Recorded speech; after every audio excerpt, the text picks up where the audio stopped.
प्यारे छात्र छात्राओं, मैं डॉक्टर कृष्ण कुमार यादव, अतिथि शिक्षक LNMS college Birpur Supaul, BNMU Lalnagar Madhepura. पिछले दिनों मैंने कठोपनिषद के तृतीय बल्ली के 7 मंत्रों को बताया था, जिसमें 7वां मंत्र में बताया था कि जो व्यक्ति असमाहित चित्त वाला होता है, अविज्ञानवान बुद्धि वाला होता है, वो मोक्ष को प्राप्त नहीं करके वो संसार को प्राप्त होता है, अर्थात जन्म मरण के चक्र में पड़ जाता है। अब 8वें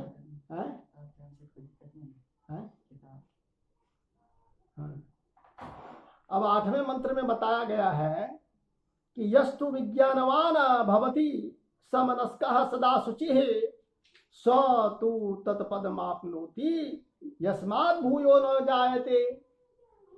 अर्थात इसमें बताया जा रहा है, जो विज्ञानवान एकाग्रचित्त होकर सदा पवित्र आचरण करने वाला होता है, वह इस ब्रह्म पद को प्राप्त करता है, जहां से आकर वह पुनर्जन्म ग्रहण नहीं करता है, अर्थात मोक्ष को प्राप्त कर लेता है, परमात्मा से एकाकार प्राप्त कर लेता है समाधि के द्वारा। तो इसमें ये बताया गया। फिर आगे के मंत्र में बताया जा रहा है, रथ रूपक उपसंहार करते हुए कहते हैं यमराज जी कि विज्ञान सारथी यस्तु मनः प्रग्रहवान नरः सो अध्वनः पारमाप्नोति तद विष्णोः परमं पदम। जो मनुष्य विवेकशील बुद्धि रूपी सारथी से संपन्न होकर मन रूपी लगाम को वश में करने वाला होता है, अर्थात मन को अपने वश में करता है साधना के द्वारा, ध्यान समाधि के द्वारा, वह संसार मार्ग को पार कर सर्वव्यापी विष्णु के परम पद को प्राप्त करता है, नारायण के परम पद को, परमात्मा के परम पद को प्राप्त करता है और परमात्मा से एकाकार होकर परमात्मा स्वरूप हो जाता है। ऐसा बताया जा रहा है 9वें मंत्र में। अब फिर आगे के मंत्र में कहा जा रहा है, विष्णु के परम पद की चर्चा की गई इस 8वें मंत्र में, ये 9वें मंत्र में। अब 10वें मंत्र में देखेंगे कि उस पद की सर्वोत्कृष्टता का प्रतिपादन करने के लिए सापेक्षिक उत्कृष्ट परंपरा क्या है, तो उसी परंपरा का कथन कर रहे हैं इसमें यमराज। इंद्रियेभ्यः परा ह्यर्था अर्थेभ्यश्च परं मनः मनसस्तु परा बुद्धि बुद्धिरात्मा महान परा। अर्थात कि इंद्रियों से उनके शब्द आदि विषय श्रेष्ठ हैं। इंद्रियेभ्यः परा ह्यर्था मतलब इंद्रियों से उनके शब्दादि विषय श्रेष्ठ या सूक्ष्म हैं। विषयों से श्रेष्ठ या सूक्ष्म मन है। अर्थेभ्यश्च परं मनः विषयों से श्रेष्ठ मन है। मनस्तु परा बुद्धि और मन से श्रेष्ठ बुद्धि है। बुद्धे आत्मा महान परा और बुद्धि से भी श्रेष्ठ और महान कौन है, तो आत्मा है। यही बताया गया है इस मंत्र में। फिर आगे के मंत्र में है 11वें मंत्र में, महतः परम अव्यक्तात् पुरुषः परः पुरुषान्न परं किंचित सा काष्ठा सा परागति। इस मंत्र का अर्थ इस प्रकार है कि महत से अव्यक्त मूल प्रकृति श्रेष्ठ है। अव्यक्त से पुरुष आत्मा या परमात्मा श्रेष्ठ है। पुरुष से पर कुछ कोई तत्व नहीं है, क्योंकि वही पुरुष पराकाष्ठा है, विश्रांति भूमि है, और वही पुरुष परम गति गंतव्य स्थान है। यही गंतव्य स्थान परमात्मा ही सभी जीवों का गंतव्य स्थान है, जहां पर पहुंचकर सारे जीव शांत हो जाते हैं। यही बताया गया है इसमें। फिर 12वें मंत्र में कहते हैं, एष सर्वेषु भूतेषु गूढ़ो आत्मा न प्रकाशते दृश्यते त्वग्रया बुद्धया सूक्ष्मया सूक्ष्मदर्शिभिः। अर्थात इसमें कहते हैं ब्रह्मादि स्तंभ पर्यंत सभी प्राणियों में स्थित हुआ भी अविद्या से आच्छादित यह प्रत्यक्ष चैतन्य रूप आत्मा सभी के द्वारा अनंत स्वरूप में प्रकाशित नहीं होता है। केवल सूक्ष्म तत्वों का साक्षात्कार करने वाले पंडितों के द्वारा एकाग्र और सूक्ष्म बुद्धि के द्वारा इस आत्मा का साक्षात्कार किया जाता है। यानी सबों से आत्मा का साक्षात्कार संभव नहीं है। सभी प्राणियों में जो अविद्याग्रस्त व्यक्ति हैं, जीवात्मा हैं, उनसे यह परम तत्व जो है उसका साक्षात्कार संभव नहीं है। केवल सूक्ष्म तत्व का साक्षात्कार पंडित लोग ही करते हैं। पंडितों के द्वारा एकाग्र और सूक्ष्म बुद्धि के द्वारा आत्मा का साक्षात्कार किया जाता है। यही इस मंत्र में बताया गया, 12वें मंत्र में। फिर 13वें मंत्र में बताया जा रहा है, इसमें कहा जा रहा है कि बुद्धि की एकाग्रता के बिना सूक्ष्म परमात्मा का साक्षात्कार नहीं हो सकता है। तो अतः बुद्धि को सूक्ष्म तथा एकाग्र करने के उपाय क्या है, इसी को इस मंत्र में बताएगा 13वें मंत्र में। बुद्धि को कैसे सूक्ष्म और एकाग्र किया जाए।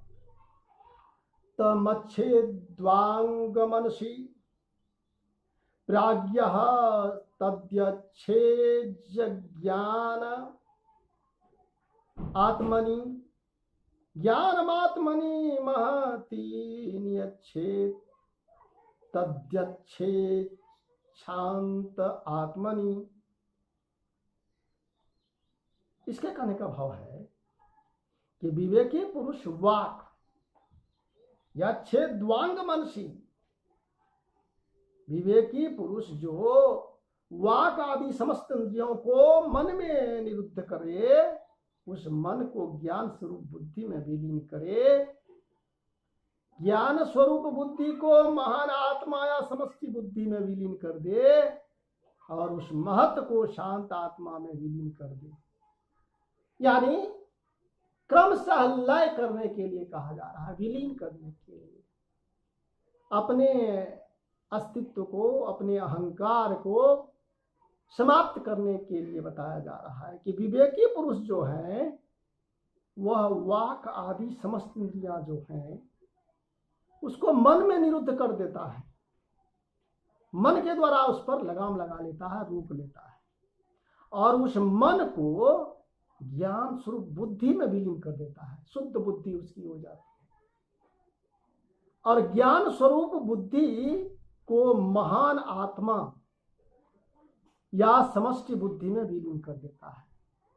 मन को आत्मा में विलीन कर देता है। मन जब उल्टे सूरत कहावे तो वही मन जब आत्मा में विलीन हो जाती है तो शुद्ध सूरत के रूप में हो जाती है, आत्म स्वरूप में हो जाती है और तब उस महत को शांत आत्मा में विलीन कर दिया जाता है और ऐसा विलीन हो जाने के बाद ही परमात्मा तत्व की प्राप्ति होती है। तो ये 13वें मंत्र में हमने ऐसा देखा। अब 14वें मंत्र में कहा जा रहा है, उत्तिष्ठत जाग्रत प्राप्य वदान् निबोधत क्षूरस्य धारा निशिता दुरत्यया दुर्गं पथस्तत्कवयो वदन्ति। इसमें परमात्मा के स्वरूप और उसे प्राप्त करने के साधनों को बताकर माता के समान हितकारिणी श्रुति मनुष्यों को सावधान करती हुई कह रही है। क्या कह रही है? कहती कि उत्तिष्ठता मतलब अज्ञान निद्रा से उठो, हे ब्रह्म ज्ञानी, ज्ञान के अधिकारी मनुष्यों, उठो, आत्मज्ञान के लिए प्रयत्न करो। उत्तिष्ठता जागृत, अज्ञान की निद्रा का परित्याग करो, मतलब जागो, जग जाओ। अप्राप्य वरान निबोधत, श्रेष्ठ मनुष्यों अर्थात श्रोत्रिय ब्रह्मनिष्ठ आचार्यों के पास जाकर उनके द्वारा उपदिष्ट आत्मज्ञान को प्राप्त करो। क्षूणस्य धारा निशिता दुरुत्यया दुर्गम पथः तत्कवयो वदंती। कविगण, कवियो वदंती मतलब कविगण कहते हैं कि शान पर, इस तरह से छुड़े को शान पर तेज किया जाता है, तो उसी तरह कहा जा रहा कि शान पर तीक्ष्ण की गई छुड़े की दुस्तर धार, जितनी पतली धार होती है छुड़े की, उसी धार की भांति वह ज्ञान का मार्ग दुर्ग अर्थात कठिनता से प्राप्त करने के योग्य है। छुड़े की धार की तरह दुस्तर है वह मार्ग। परमात्मा मार्ग जो है, परमात्मा की ओर जाने वाला रास्ता साधारण नहीं है। छुड़े की धार की तरह पतली होती है, कठिनतर होती है, दुस्तर होती है। फिर आगे के मंत्र में यानी 15वें मंत्र में बताया जा रहा है कि ज्ञान मार्ग क्यों कठिन है। इस जिज्ञासा पर रूपादि रहित सूक्ष्म आत्म तत्व की सूक्ष्मता का वर्णन किया जा रहा है। यमराज कहते हैं अशब्दम अस्पर्शम रूपम अव्ययं तथा रसं नित्यम अगंधवच्चयत अज्ञानंतं महता परं ध्रुवं निश्चाय तन्मृत्यु मुखात प्रमुच्यते। अर्थात जो शब्द स्पर्श रूप से रहित, अशब्दम मतलब शब्द रहित,